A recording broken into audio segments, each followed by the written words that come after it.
May mga sandaling kahit gaano ka pa katatag. May mga taong dumarating sa buhay mo na babasagin lahat ng paniniwala mo. Minsan, hindi mo rin alam kung bakit mo sila tinulungan o bakit mo sila pinagkatiwalaan. Pero sa bandang huli, marerealize mong may mga taong ipinapadala sa atin para iparamdam na may kakayahan pa rin tayong magmahal kahit wala na tayong dahilan para gawin yon. Welcome sa M2M Desires, kung saan binibigyang boses natin ang mga kwento ng pag-ibig, pagnanasa, at mga lihim na hindi madaling ikwento. Mga kwentong minsan ay masakit, minsan ay nagdudulot ng pag-asa, at laging totoo. Kung bago ka pa lang dito, huwag kalimutang mag-subscribe, i-like, at i-share ang video na ito para mas marami pa tayong makasama sa mga ganitong totoong kwento ng buhay at pag-ibig. I-click mo na rin ang notification bell para updated ka sa bawat bagong confession at kwento dito sa ating channel. At syempre, isang mainit na shoutout kay Ren Sacido. Salamat sa patuloy na pagsuporta at sa walang sawang pakikinig sa ating mga kwento. Isa ka sa mga dahilan kung bakit patuloy kaming nagbabahagi ng mga kwentong may lalim, may puso at may pag-asa. Handa ka na ba? Tara, simulan na natin ang kwento. Hello Kuya Will, ipagbunyi mo ang paglahad ko ng aking salaysay sa panahong ako ay nag-iisa sa buhay. Pangalanan mo na lang akong Lucas, isang guro sa sekundarya o high school teacher, 30 taong gulang, at nakatira sa isang bayan sa Pampanga.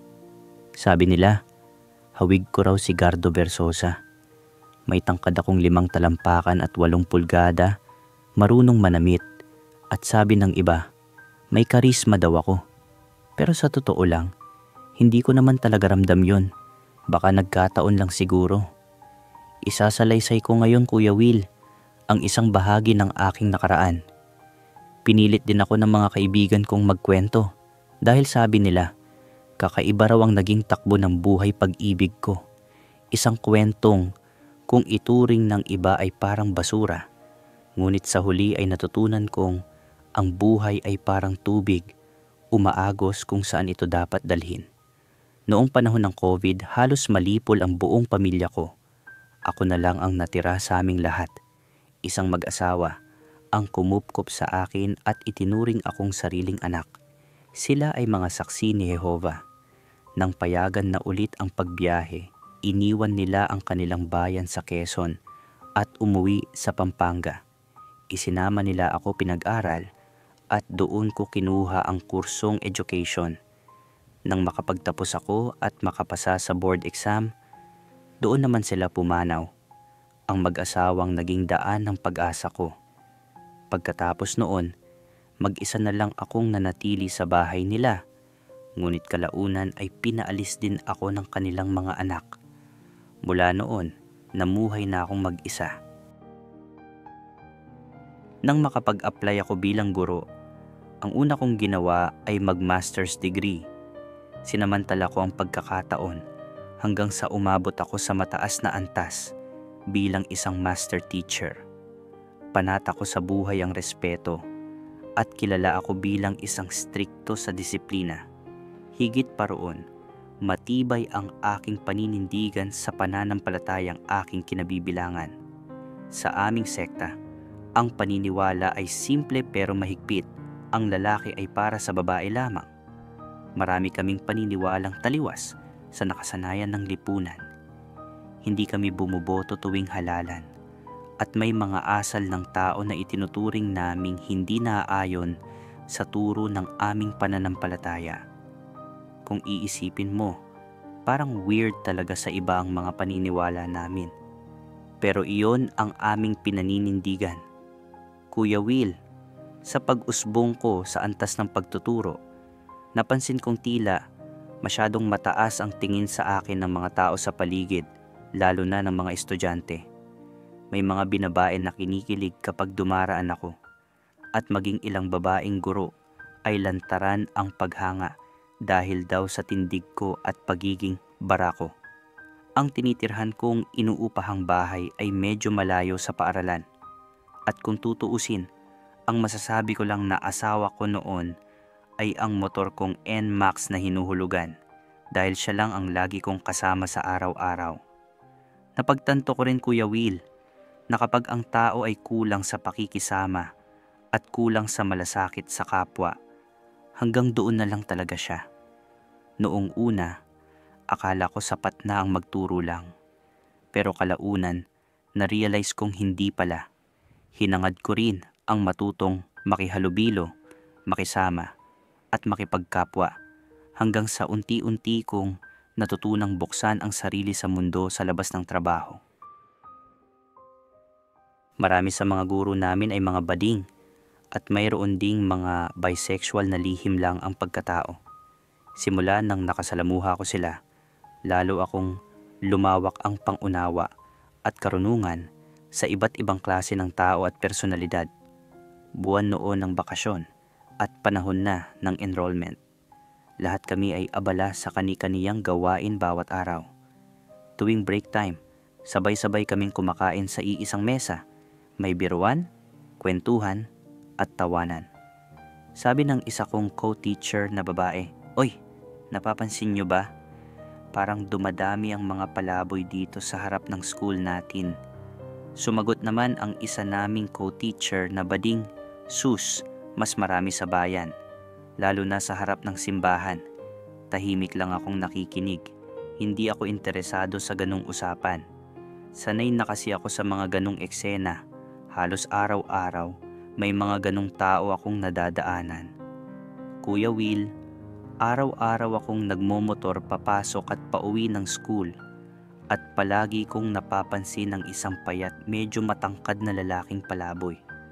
Parang saan-saan ko siya nakikita, minsan sa harap ng school, minsan naman sa may sementeryo o kung saan-saan sa daan. Isang araw, dumaan ako sa mini market para bumili ng mga personal kong gamit. Paglabas ko, may nakita akong lalaking namumulot ng pinagtabasan ng sigarilyo. Napatitig ako sa kanya. Nang mapansin niya akong nakatingin, yumuko lang siya at hindi ako pinansin. Matangkad siya, halos kasing tangkad ko. Maluwag ang pantalon at damit at madungis, parang binalot ng alikabok at dumi ang mukha. Napaisip ako, swerte ko pa rin kahit mag-isa ako. Salamat sa mag-asawang kumupkop sa akin noon.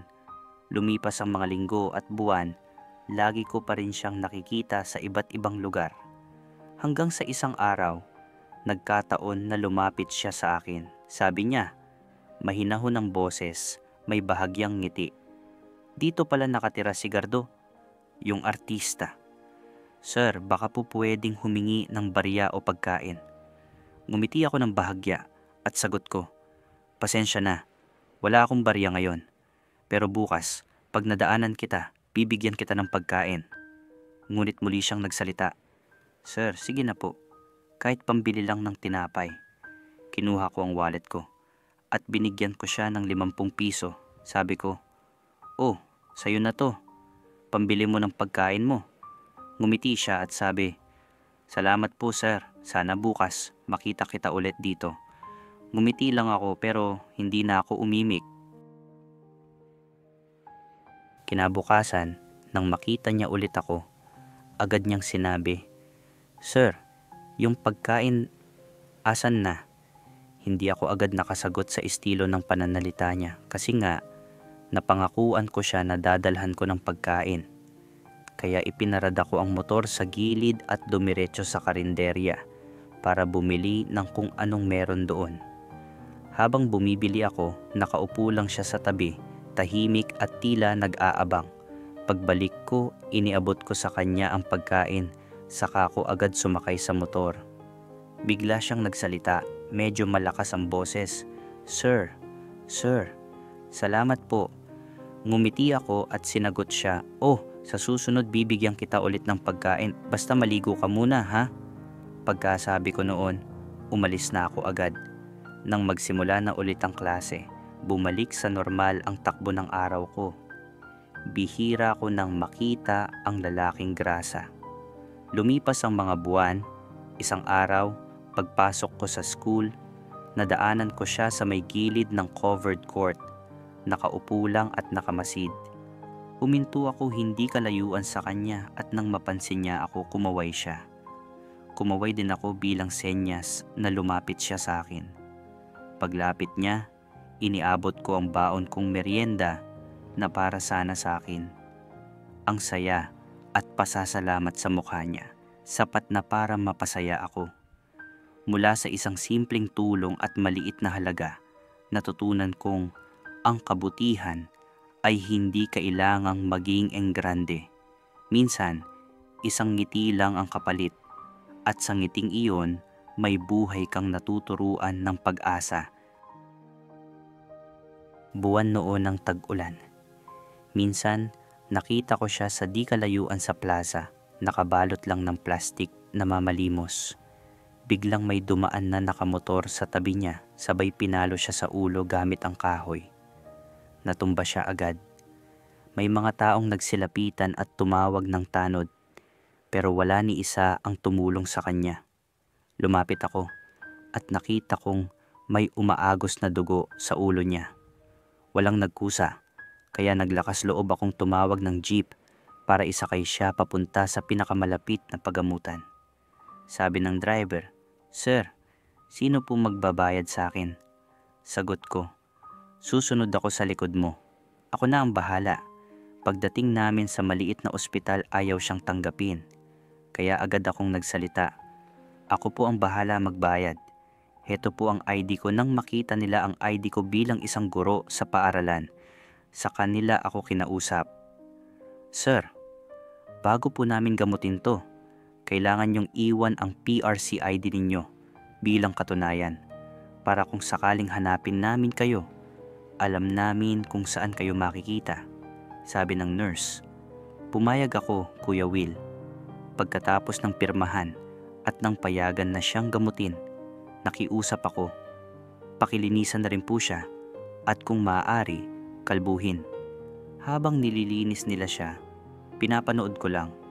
Nang ihiga na siya, nakita kong may malalim na hiwa sa ulo at napuruhan din ng isang kamay niya sa palo. Lumapit ako at tinanong siya, "Anong pangalan mo?" Mahina niyang sagot, "Sir, Eman po." "Sir, huwag niyo po akong iiwan dito. Wala po akong pambayad." Sagot ko, "Hindi kita iiwan dito. Ako ang bahala." "Sir, salamat po." Mahina niyang sabi. Kuya Will, matapos magamot ang ulo ni Eman, kinausap ako ng doktor. Sabi niya, kailangan siyang salinan ng dugo. Sobrang dehydrated na at payat pa. Mas mabuti kung manatili siya rito kahit isang gabi. Agad akong pumayag, Kuya Will. Nilapitan ko si Eman at sinabi ko, "Babalikan kita bukas. May mga aasikasuhin pa ako sa school. Pero kung may oras ako mamaya, pupuntahan kita ulit dito." Yun ang huli kong sabi sa kanya bago ako umalis. Pagdating ko sa bahay, napaisip ako. Siguro, ito na ang paraan para makabayad ako ng utang na loob sa ibang paraan. Sana kayanin ko. "Bahala na," bulong ko, Kuya Will. Pero hindi ako mapakali. Parang may iniwan akong malaking obligasyon sa klinika. At sa hindi ko pa man kilalang taong yun, pakiramdam ko, parang pamilya ko na siyang naghihintay sa akin. Kuya Will, 1:00 ng madaling araw, bumalik ako sa klinika. Pagdating ko roon, nakita ko si Eman. At doon ko siya unang nasilayan ng malapitan. Maputla pa rin siya pero kitang-kita ko na matangos ang ilong, maamo ang muka at gwapo talaga. Hindi na rin siya amoy lansangan, kundi amoy alkohol na. Nilapitan ko siya at mahinahon kong tinanong, "Eman, taga saan ka? Bakit mo piniling mamuhay sa lansangan? Ito ba talaga ang gusto mong buhay? Lumayas ka ba? May tinataguan ka ba? Nasaan ang pamilya mo?" Yun ang una kong tanong sa kanya, Kuya Will. Pero habang sumasagot siya, wala akong nakitang lungkot sa mga mata niya. Parang sanay na siya sa ganitong buhay. Maya-maya, nilapitan ako ng nurse. Sabi niya, "Sir, mamaya po pwede na siyang ilabas. Okay na po siya." Napatingin ako kay Eman. Sabi ko, "Eman, hindi kita kilala, pero iuuwi kita sa bahay ko para doon ka na magpagaling. Pakiusap, Eman, pwede ba kitang pagkatiwalaan?" Tahimik lang siyang tumango. "Kuya Will, nang maiuwi ko siya sa bahay, malaki ang binayaran kong halaga sa ospital." Alam ni Eman yun. At nang makapasok na siya sa bahay, doon nagsimula ang panibagong yugto ng kwento namin. Nag-usap kami ni Eman na para bang matagal ko na siyang kilala. Sabi ko, "Eman, uulitin ko lang yung tanong ko kanina sa klinika. Sino ka ba talaga? Taga saan ka? At bakit mo ginustong mamuhay sa lansangan? Bago kita tuluyang asikasuhin, gusto kong makilala ka muna para panatag ang loob ko." At nang sumagot siya, napatulala ako sa paliwanag niya, "Kuya Will, Sir, taga Olongapo po ako. Ang totoo kong pangalan ay Emmanuel, 24 na po ako. Lumayas ako sa bahay dahil sa stepfather ko. Akala niya may nangyayari sa amin ng mama ko. Nahuli niya kasi ako noon na minamasahe ko ang bewang ni mama dahil nilalamig siya. Nakabrief lang ako noon. Si mama naman nakaduster lang. Sa galit niya, binugbog niya ako. Nang awatin siya ni mama, natulak niya ito at nauntog sa pinto. Doon siya namatay. Nang magsumbong siya sa mga pulis bago siya bawian ng buhay, ako raw ang pumatay kay mama. Nahuli ako, pero sinabi ko ang totoo. Ayaw nilang maniwala. Dinala nila ako sa istasyon ng pulis, pero doon ako pumalag at tumakas. Sumakay ako ng bus papuntang Pampanga kasi alam kong nandoon nakatira ang tunay kong ama. Pagdating ko roon, sakto lang ang pera ko, kaya kung saan-saan ako sumasabit sa jeep hanggang makarating ako rito. Ayaw ko nang lumapit sa pulis baka kasi may record na ang pangalan ko. Kaya palaboy na tao na lang ako, isang taong grasa. Hindi po ako masamang tao, sir. Tignan nyo man ang wallet ko na makikita nyo roon na isa akong matinong tao. Isa po akong spoiled na anak noon. Lahat ng gusto ko nakukuha ko. Pero sir, napakalupit pala ng batas ng tao. At higit sa lahat, napakalupit din ng tao mismo. Kapag palaboy ka, parang bangkay kang iniiwasan. Tahimik lang akong nakikinig noon, Kuya Will. Hindi ko alam kung awa, gulat o sakit ang naramdaman ko sa bawat salitang binitawan ni Eman. Kuya Will, nung narinig ko ang panig niya, parang nabuhayan ako ng loob. Sinabi ko sa kanya, "Alam mo ba na dati nakita inabutan ng tulong?" Sumagot siya ng malinaw at may galang, "Opo, sir. Isa po kayong maestro at ginagalang ko po kayo." Sinabi ko pa sa kanya, "Kaya itinago kita sa lipunan at kaya kita binubuhay. Pero pwede ba, huwag ka munang lalabas ng bahay?" Nagtuturo ako at baka sakaling may makakilala sa akin at malaman na may nakatira pala sa bahay na inuupahan ko. Sumagot siya agad, "Opo, maaasahan niyo ako, sir." "Eman," sabi ko, "kapag maayos na ang lahat, hahanapin natin ang papa mo. Pero pakiusap, huwag ka munang lalabas ng bahay. Simula bukas, gusto kong dito ka lang. Sana lahat ng sinabi mo sa akin ay pawang katotohanan." Kuya Will, dumaan ng 1 linggo. Naninibago ako. Hindi kasi ako sanay na may kasama sa bahay.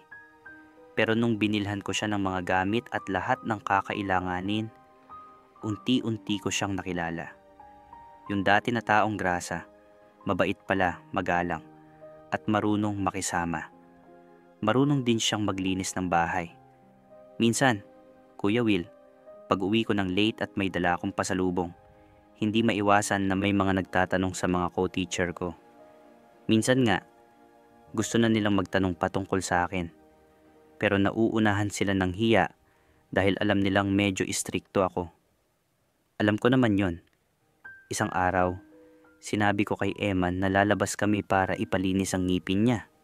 Sabi ko, "Gabi tayo lalabas para iwas sa mga nakakakita. Alam naman niya ang sitwasyon ko. Isang araw ng linggo, pinaglaba ko ni Eman. Pagkatapos noon, naupo ako sa lamesa para gumawa ng lesson plan habang ka-video call ang mga co-teacher ko sa group messenger. Masaya ang kwentuhan namin, tawanan, biruan. Biglang may narinig na ubo sa background. May nagsabi, "Sir Lucas, may kasama ka yata dyan? Parang may narinig kaming umubo ah." Napangiti na lang ako at sagot ko, "Guni-gunin nyo lang yon." Sabay tawa kahit alam kong totoo ang narinig nila. Simple lang ang araw na yon. Pagkatapos naming kumain, bigla akong kinausap ni Eman. "Sir, saan po ang pamilya nyo? Bakit mag-isa lang kayo? At sa pogi nyong yan, nasa ng girlfriend nyo?" Ngumiti ako at sinagot ko siya ng mahabang paliwanag. Ikinuwento ko ang tungkol sa pamilya ko, pati na rin ang relihiyon ko. Nang matapos ako, sabi niya, "Sir Lucas, pareho pala tayo ng buhay. Sir Lucas, di kayo po mga saksi. Ibig sabihin, hindi kayo naniniwala sa mga bagay-bagay na gaya ng..." Hindi ko na lang siya sinagot. Nanahimik ako. Minsan, may okasyon. Birthday ng co-teacher ko. Medyo natagalan akong umuwi at nakainom ng kaunti. Wala rin akong dalang pasalubong. Pagdating ko sa bahay, napansin kong seryoso ang mukha ni Eman. Sabi ko, "Oh, bakit hindi ka pa natutulog?" Gabi na. Saglit siyang tumingin sa akin at sabi niya, "Hinihintay kita sir." Sagot ko naman, "Wag mo na akong tawaging Sir Lucas na lang." "Ah, sige po Lucas." Sabi niya, "Tulog na tayo, may pasok pa ako bukas." Dagdag ko pa. Habang nakahiga ako, hindi ako makatulog. Nakatagilid ako. Ang kamay nasa ilalim ng ulo, nakatitig lang sa kisame na yero. Si Eman ay nakahiga na sa sahig. May manipis na foam bilang sapin. Nakatagilid siya, nakaharap sa akin. Napatingin ako sa kanya. Ang amo ng mukha niya parang isang anghel. Tumayo ako para mag-CR at pagbalik ko, napansin kong nag-iba na ang posisyon niya. Tuwid na siyang natutulog. Pero napansin ko rin ang umbok sa harap niya. Matigas. Agad kong tinagilid ang katawan niya para hindi na ako matukso o mapatingin pa. Tapos bumalik ako sa kama. Ibinalik ko ang dalawang kamay ko sa ilalim ng ulo ko. Habang nakahiga, bigla na lang akong naluha. Naitanong ko sa sarili ko, kailan kaya ako magkakaroon ng pamilya? Magti-31 na ako ngayong October. Biglang may boses na nagsalita. "Lucas, okay ka lang ba? May problema ba?" Tanong ni Eman. Sumagot ako, "Okay lang ako Eman." Pero muling nagsalita siya, "Naiiyak ka Lucas. Hindi ako sanay makita kang ganyan. May problema ba sa akin? O sa school mo?" "Kuya Will, naguguluhan ako. Dati, tahimik ang buhay ko. Wala akong iniisip. Pero simula nung may kinupkup ako, parang nagbago ang paniniwala ko sa sarili ko. Bakit ganito ang pakiramdam ko? Bakit parang umiinit ako sa loob? Bawal sa relihiyon ko ang magsarili. Sa totoo lang, hindi ko pa iyon nagagawa kailanman dahil naniniwala ako na kasalanan iyon. Kaya hinahayaan ko na lang lumipas. Pero ngayong gabi, parang gusto kong sumigaw. Parang may mabigat akong kinikimkim. Nung hindi ko na kinaya, napaiyak na lang ako. Biglang bumangon si Eman. Sir, anong nangyari sa inyo?" Tumabi siya sa akin at hinawakan ang braso ko. "Sir naman, hindi ako sanay na nakikita kang umiiyak. Ano bang nangyari?" "Eman," sambit ko. Hindi ko kayang ipaliwanag kung ano to. Bigla niya akong niyakap. "Sir, andito lang ako," sabi niya ng marahan. Hindi ko na napigilan. Niyakap ko siya pabalik at sa di ko alam na dahilan, hinalikan ko siya sa labi. "Eman," sabi ko, habang pinipigil ang sarili. Alam kong kasalanan to, pero sumagot siya ng tahimik. "Sir, hindi pa ako kailanman nagpagamit sa kahit sino. Hindi ko pa rin natitikman ng ganito, lalaki sa lalaki. Pero kung ito ang paraan para makabayad ako ng utang na loob sa ginawa nyo, sa pagtanggap nyo sa akin, malaya ka sir. Sundin mo ang loob mo. Mataas ang dangal mo sir. At kung nanaisin mong angkinin ang buhay ko, handa ako. Ikaw lang naman ang hinihintay ko sir. Kuya Will, nung hinalikan niya ako sa labi, parang natigilan ako sandali. Ang lambot ng halik at sa bawat segundo, parang lumalambot din yung mga paniniwala kong matagal ko nang pinanghahawakan. Sige na sir, hayaan mo na ako, bulong niya, halos pakiusap. Man, baka mapaibig mo ako, sagot ko, sabay ngiti. Ngumiti siya pabalik. Sir, matagal na. Nakikita ko na yun noon pa, natatakot ka lang dahil akala mo bawal. Pero, may bawal ba sa pagmamahalan? May bawal ba sa totoo mong nararamdaman? Hindi na ako nakasagot. Hinila niya ako palapit at sa ikalawang halik, wala na akong nagawa kundi sabayan yung init ng sandali. Ramdam ko yung tibok ng puso niya, mabilis, parang takot pero sabik. Bawat galaw, bawat hinga, puro kuryente sa loob ng katawan ko. Sir, mahina niyang sabi habang nakasandal sa dibdib ko. Ang tagal kong hinintay ito. Napatawa ako pero halatang kinakabahan din. Man, kung ganito pala yung pakiramdam, baka hindi na ako makawala. Di wag ka nang kumawala, sagot niya sabay kindat. Pagkatapos noon, Kuya Will, tahimik lang kaming nakahiga, magkadikit ang kamay, at magkasabay huminga. Wala na akong iniisip kundi kung gaano siya naging parte ng buhay ko nang hindi ko namamalayan. Mula noon, parang naging natural na lang ang pagiging malapit namin. Mga titig, mga biro, yung mga sandaling simple pero punong-puno ng kilig. Doon ko rin na-realize na minsan, hindi kasalanan ang sumunod sa nararamdaman mo, lalo na kung may respeto at pagmamahal. Sabi nga nila, walang lihim na di nabubunyag.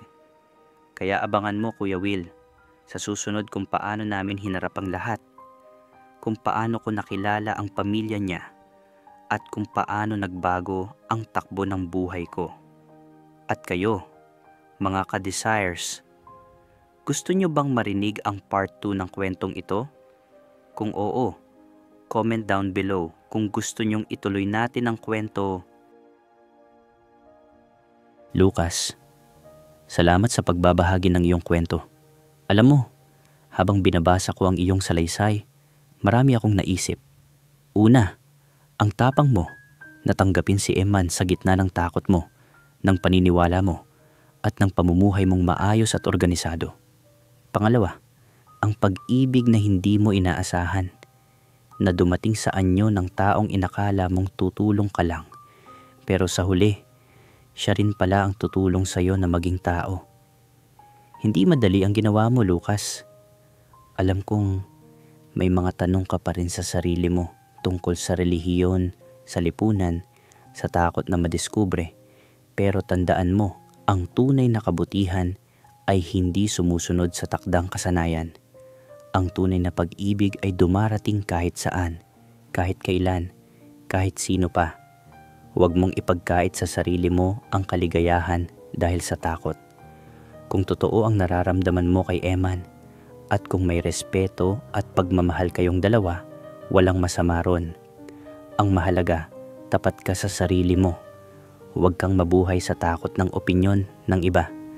Mabuhay ka para sa katotohanan mo. At kay Eman, ingatan mo siya.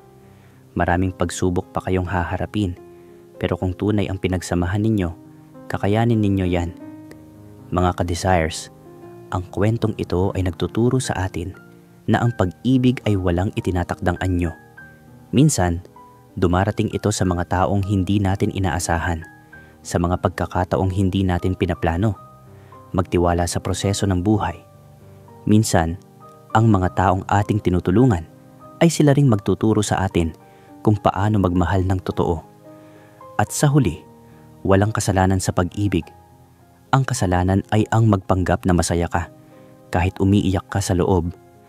At sa inyo, mga ka-desires, ano ang masasabi ninyo sa kwento ni Lucas? Tama ba ang ginawa niya? May maipapayo ba kayo sa kanya o kay Eman? Mag-iwan ng komento sa baba. Gusto naming marinig ang inyong mga saloobin.